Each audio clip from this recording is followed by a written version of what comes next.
Good day everyone, this is Alvin again from the Philippines and welcome to my post-arrival leaderboard for Mister Supranational 2023.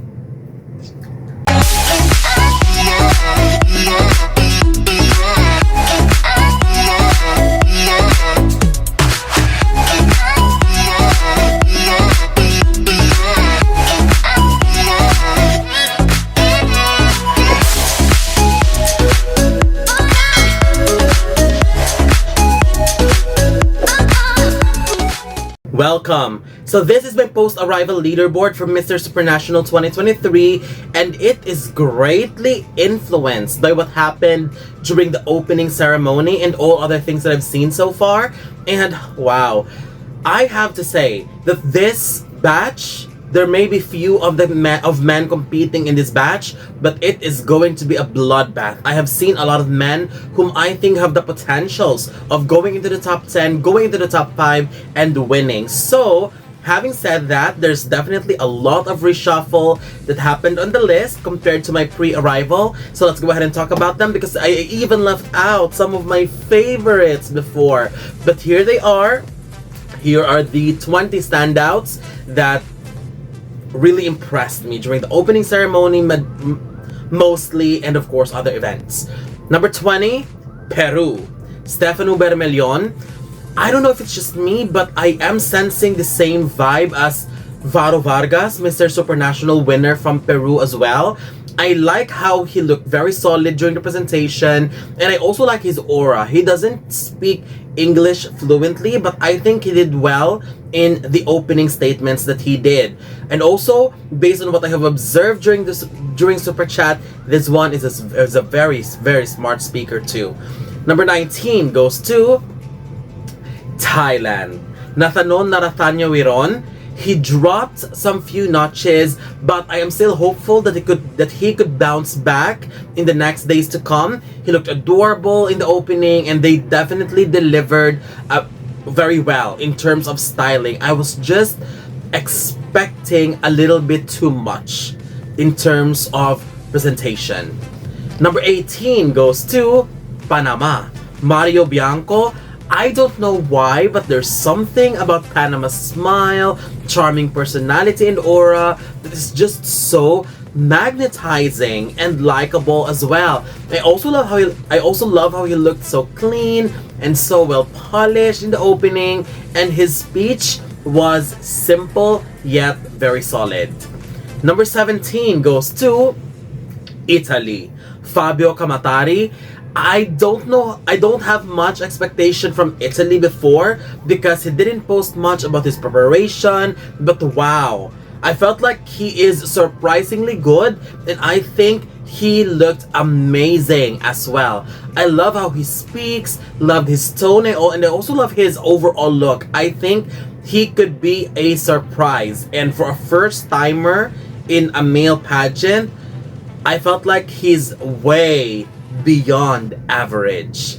Number 16 goes to Canada, Luis Portelles. I think Luis perfectly balanced everything. He may appear and sound very pageant-patty, but at the same time, he was able to balance everything by being himself at the same time. And to be honest, he radiates differently when he stepped on that stage and started speaking. And I think he might have a better shot than what most people expect. Number 15 goes to the Philippines, Johannes Rissler. His opening presentation was miles better than what I was expecting, because what I've said before, I'm not sure if I've shared it, but I was a little bit disappointed and it felt underwhelming. His performance at Super Chat was a little bit underwhelming. So that opening was wow. I felt like I was seeing a different but much better version of him at that opening ceremony. I love his overall look because he looked super prepared, and again, that speech was simple yet one of the most impactful speeches during that event. Another potential dark horse of this competition too. Number 14 goes to Mexico, Luis Carlos Garcia. I know many people loved him, and I do see that he's got the front runner kind of personality, and it worked very well for him.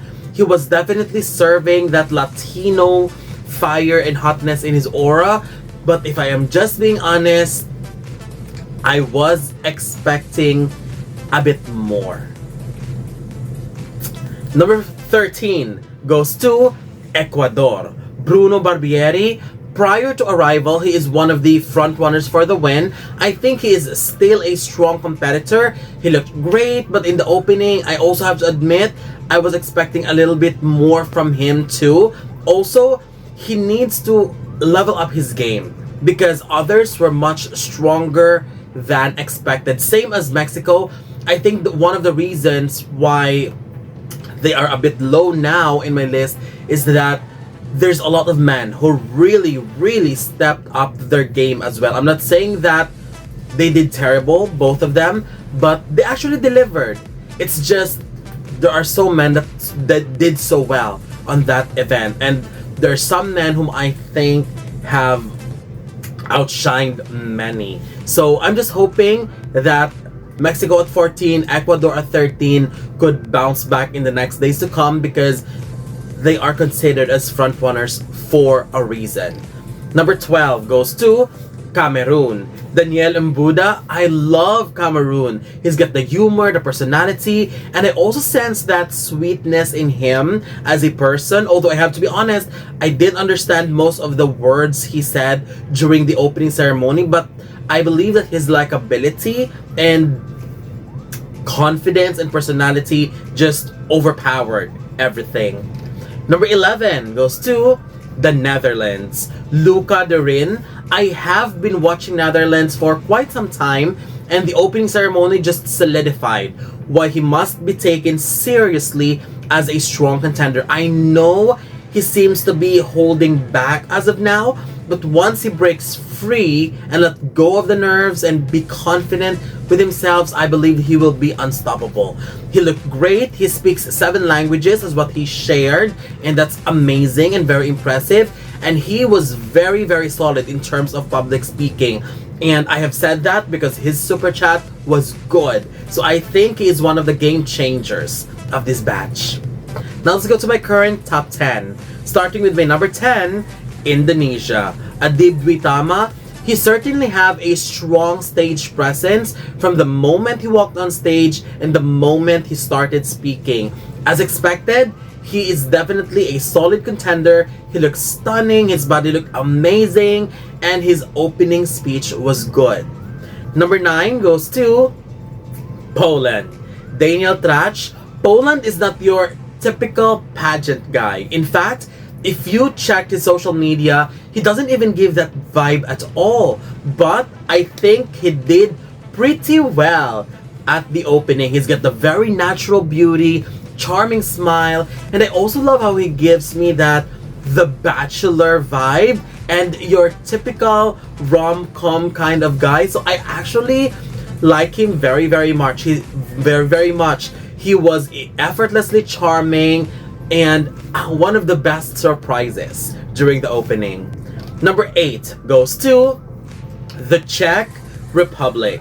𝐒𝐔𝐏𝐑𝐀. He clearly cemented himself as one of the strongest competitors of this batch. He looked really great. His overall physique is perfect for the pageant, and I love how he delivered his opening speech with sincerity and conviction at the same time.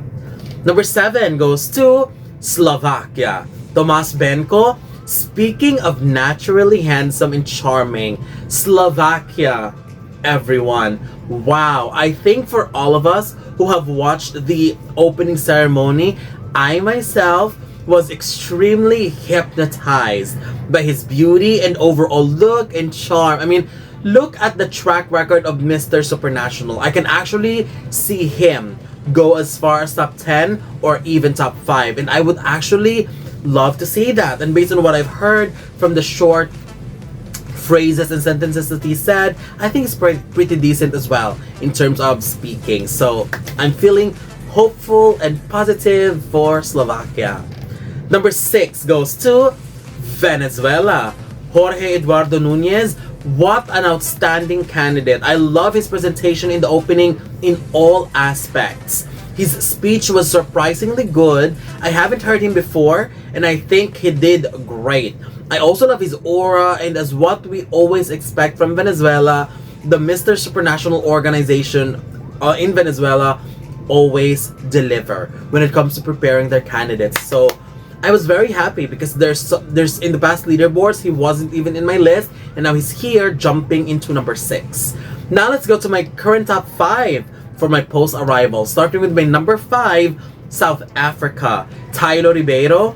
Wow, South Africa definitely came prepared. I was surprised with the sign language in his opening, and I think that was very powerful and meaningful.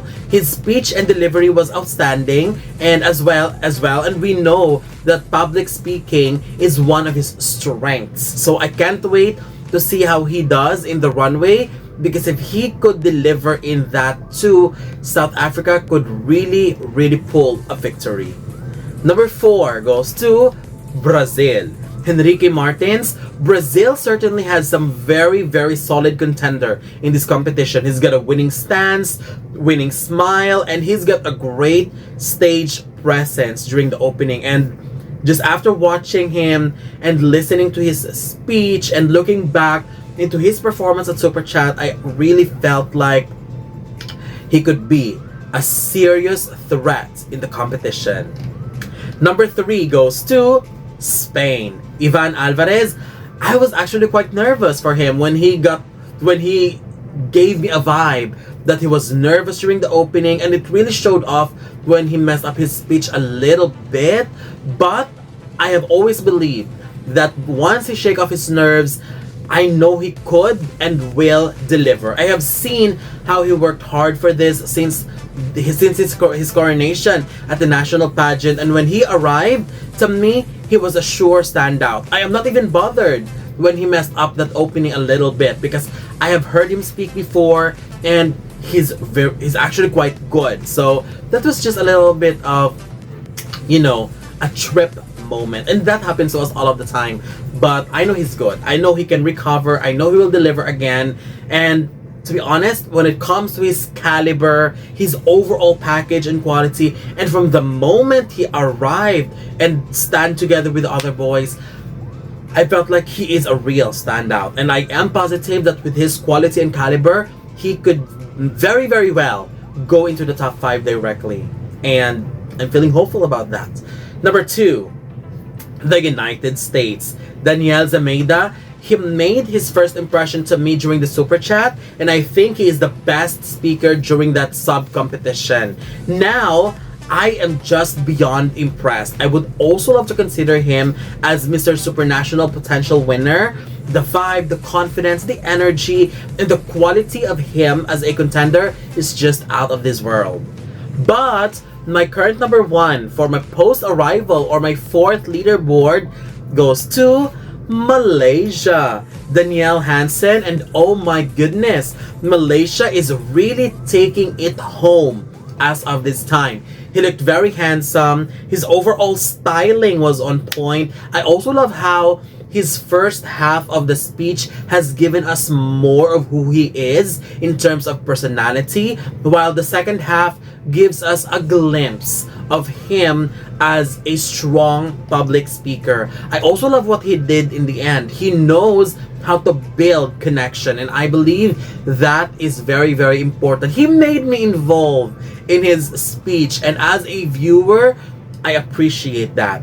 Also, he may not be the tallest in the group. I have seen him with other boys, and he may not be the tallest in the group, but I have seen him standing out and is never intimidated by his height, and I appreciate him because of that. And also, he's got an unbeatable stage presence, which I believe could really work in his advantage. That's why, regardless on who's he's standing with in a group, he can still manage to stand out. And I'm just hoping that he could be able to maintain this until the finale, because he's got a very strong chance of doing very well. So that's it. This is my 4th or my post-arrival leaderboard from Mister Supranational 2023. And I'm looking forward to know your thoughts about my ranking, about the men who made it in my list, or to those who even didn't make it on the list. So don't forget to leave your comments below. Don't forget to give a thumbs up and share the video as well. And most importantly, don't forget to subscribe because you'll be seeing more of these videos in the future. For now, thank you very much and have a wonderful day from the Philippines.